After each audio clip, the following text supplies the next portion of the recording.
శ్రీవారు ఎంతసేపు చూస్తారు ఆవురవురంటున్నది నాలో కంగారు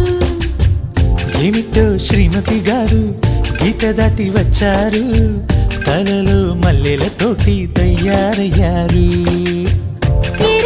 వస్తుంటే హొక్కబెట్టు చేస్తావే పంతమొచ్చి ఇన్నాళ్ళు పస్తులుండమన్నావే కోపమే దీపమై కొండెక్కి పోవాలి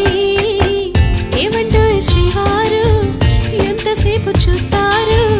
ఆవురవురంటున్నది నాలో కంగారు ఏమిటో శ్రీమతి గారు గీత దాటి వచ్చారు తలలో మల్లెలతోటి తయారయ్యారు